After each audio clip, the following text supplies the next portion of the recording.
head of humanitarian affairs for Palestine, says the European Union must raise political pressure on Israel over accelerating West Bank demolitions that run against international law.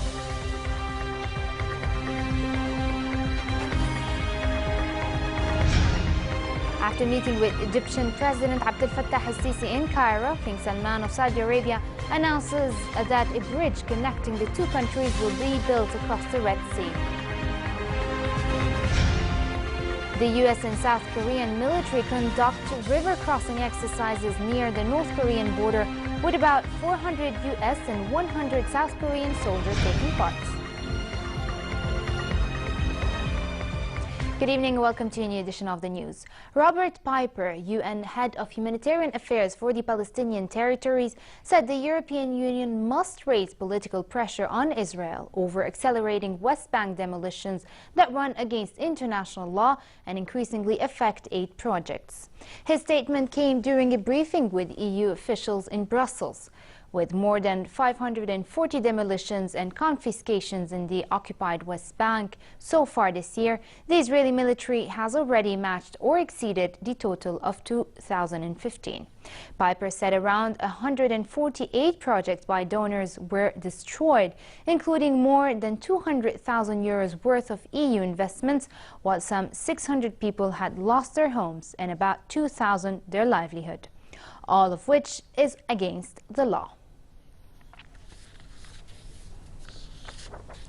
Meanwhile, U.S. Secretary of State John Kerry, on a visit to Baghdad, said Iraqi Prime Minister Haider al-Abadi had made no request for a new infusion of U.S. troops to help fight Daesh. He said the U.S. had increasing evidence that the terrorists are suffering from decreased forces, supplies and cash flows, but their capacity to inflict suffering still remains. Kerry told reporters that his visit aimed to reiterate the support of the U.S. President and Vice President of al-Abadi, who is grappling with a political crisis, a collapsing economy and the war against Daesh. The State Department said Kerry was to encourage the Iraqis, while they're dealing with the cabinet reshuffle, not to lose sight of the need to stay focused on the fight against Daesh terrorists and to stress the need to plan steadily and carefully to retake Mosul. Still remains. That I want to reiterate the support of President Obama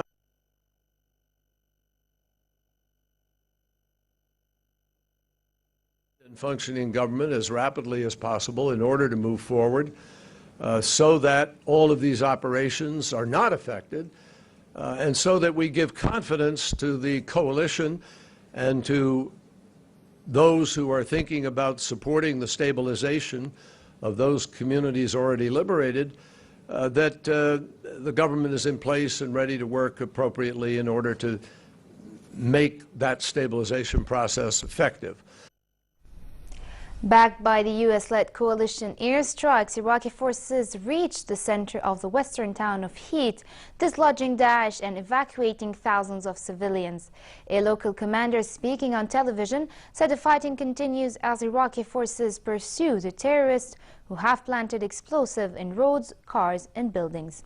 Within days, Iraqis will rejoice at the complete liberation of Anbar province, he said. Separately, security officials said several bomb attacks took place in different areas across Iraq. Bombs hit markets in Baghdad and a Sunni mosque in Baquba, the capital of eastern Diyala province bordering Iran. A blast at Tarmiya, 25 kilometers north of the capital, killed one person and wounded 7 others. Other explosions in the southern district of Dura killed 2 and wounded 5 more. And in Baquba, 65 kilometers northeast of Baghdad, an explosion went off following Friday prayers, killing the mosque's imam and his son and wounding several worshippers. There was no immediate claim of responsibility for the blasts. Syrian rebel forces have reportedly taken Al-Ra'i, a town that had been the main stronghold of Daesh in northern Aleppo. The victory was the first retreat by Daesh since they made major advances in the area last May against rival insurgents and captured area close to the Azaz border crossing with Turkey. Here's more. Syrian rebel forces are rolling into Islamic State's main stronghold in northern Aleppo. The Syrian Observatory for Human Rights says the rebels captured the town of Al-Ray on Thursday. Here, a rebel fighter claims it was the Free Syrian Army. Al-Ray sits near the Turkish border and had been heavily defended by IS. But after days of what it described as intense U.S. bombing and Turkish artillery fire, an IS-linked news agency conceded the town's loss. The group's local headquarters in the town was also captured. Video showed its new conquerors celebrating on the streets. It was the first retreat by IS since they made major advances in the area last May. The U.S.-led coalition conducted a total of 26 strikes against Daesh in Iraq and Syria yesterday, according to a statement by the Combined Joint Task Force released today. 8 strikes in Syria, including 7 near Al-Mar'a, hit 8 tactical units and destroyed a command and control node, among other targets. In Iraq, 18 strikes near 8 cities hit several tactical units, a manufacturing facility, and destroyed machine guns, rocket systems, supply caches, and a tunnel system, according to the statement. After meeting with Egyptian President Abdel Fattah al-Sisi in Cairo, King Salman of Saudi Arabia announced that a bridge connecting the two countries will be built across the Red Sea. The Saudi king hailed the project as a historic move which links the African and Asian continents, and a quantum leap which will increase trade movements in an unprecedented way. Sisi told a news conference in Cairo that strategic cooperation between the two countries represent a milestone in solving many of the region's crises. Saudi Arabia is expected to sign a $20 billion deal to finance Egypt's oil needs for the next 5 years and a $1.5 billion deal to develop its Sinai region. However, the deals were not announced during the news conference. A second boat left the Greek island of Lesbos, carrying more migrants to Turkey as part of a deal to return those crossing the Aegean Sea in search for a better life in Europe. A Turkish ferry with 79 migrants, including 1 woman, left the port in Lesbos, where they have been brought by a Greek ferry from Kos and Samos Islands. Another Turkish ferry carrying 45 migrants left the port earlier. Government officials said a total of 124 migrants left Greece to Turkey from Lesbos and have not made requests for asylum.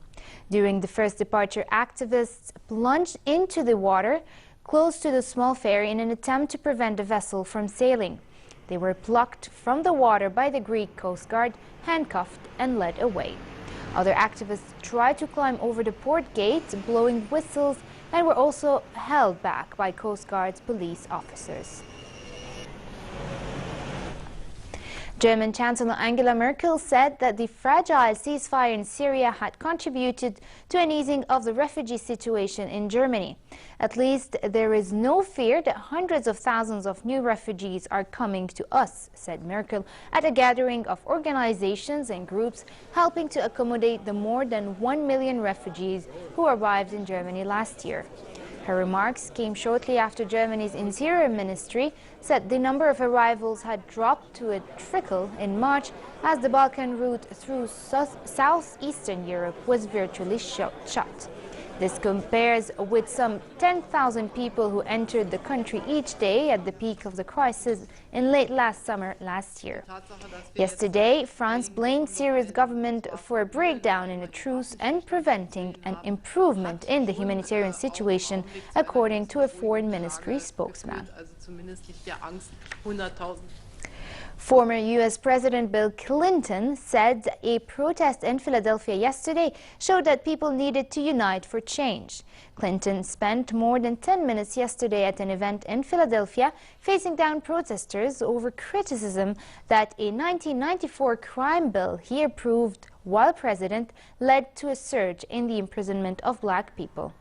Today, speaking at a rally for his wife, Hillary Clinton, in Erie, Pennsylvania, the protest was an example of the danger threatening the country. The Democratic race has become increasingly heated in recent days as Hillary Clinton, stung by a sting of losses in state nominating contests, had traded barbs with her rival for nomination, Bernie Sanders, over who is more prepared for the White House. Clinton justified his action in 1994. I'd rather vigorously. You're living in a country where young African Americans think their #1 threat now is from police officers. When I signed that crime bill, they knew what their #1 threat was. It was from gangs making money out of cocaine, taking teenage kids, hopping them up, giving them guns, and telling them to go kill other teenagers. We got a 25-year low in the crime rate. We got a 33-year low in the murder rate. We got a 46-year low in the illegal death by homicide rate. I think we showed that lives matter to us. I think it was good, but that is not how people see it 30 years later. North Korean television released a video of its leader Kim Jong-un inspecting several military drills, including a ballistic missile launch test. State-run television KRT showed a documentary of Kim and his officials observing the drills, saying they were conducted in January, February and March of this year. Tension is rising sharply in the Korean peninsula, prompting the South to conduct its own military drills. Here's more. Military vehicles stormed the banks of a river near the North Korean border as U.S. and South Korean military conduct river crossing exercises on Friday. About 400 U.S. soldiers and 100 South Korean soldiers worked together to construct a temporary floating bridge over which 4 tanks and 12 Bradley fighting vehicles crossed. The operations were just miles from the demilitarized zone separating the two Koreas, which are still technically at war. U.S. Army Major Ed Arnston said the drill is meant to help secure the South Korean-U.S. alliance. Our mission over here is to deter North Korean aggression, partner with our South Korean allies across multiple formations, and then help sustain our alliance here on the peninsula. The current tension on the peninsula follows tough new UN sanctions against the North over its nuclear and missile programs and coincides with annual drills by the South Korean and United States military. Friday's exercise was not part of those annual drills. Hair care line Beauty and Pins Up has set out to change the face of beauty, with Katie Mady, the first woman with Down syndrome to star in a beauty campaign. Speaking about the company's choice, Kani Khan, CEO of Beauty and Pins Up, said the product line, called Fearless, is about celebrating women empowerment, and selecting Mady wasn't about her disability. It was about selecting a model that stood for something and had depth. 32-year-old Mady is amazed at being part of the campaign that has adopted her motto, beauty belongs to everybody. That people with, it's a really big deal for me, and I love being the package deal, the new face of the new product, Fearless. It's been amazing. I enjoyed it, and I can tell everybody, this is your time to shine, and it's my dream that I can chase. And I'm glad it's me standing out and tell you, this is me, and I'm glad I can share this to you guys.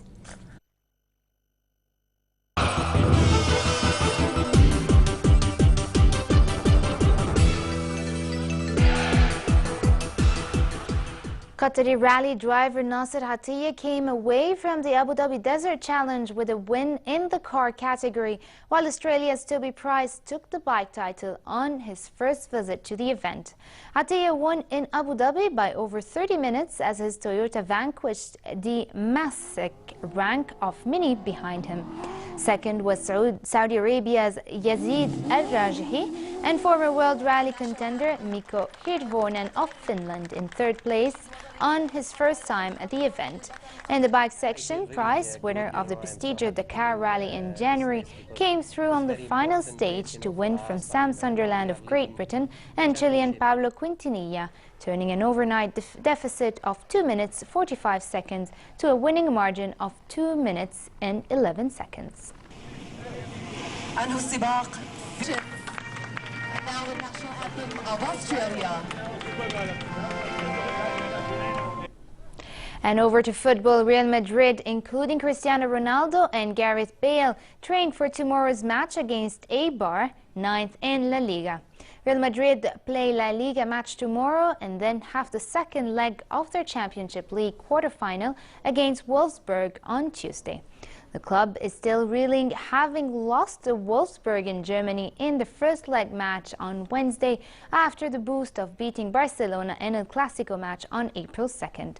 Head coach Zinedine Zidane, the former Real Madrid player and French international, said his job was to build up his players' confidence again for the busy week.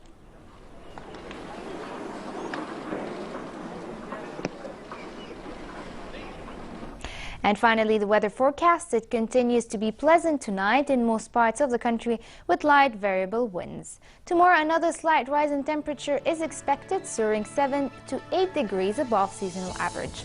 Winds will be southwesterly moderate, stirring dust in the desert regions. The Gulf of Aqaba should also expect a hot day tomorrow with a high of 36 degrees, northerly moderate winds and calm seas. Next are the lows and highs for tonight and tomorrow.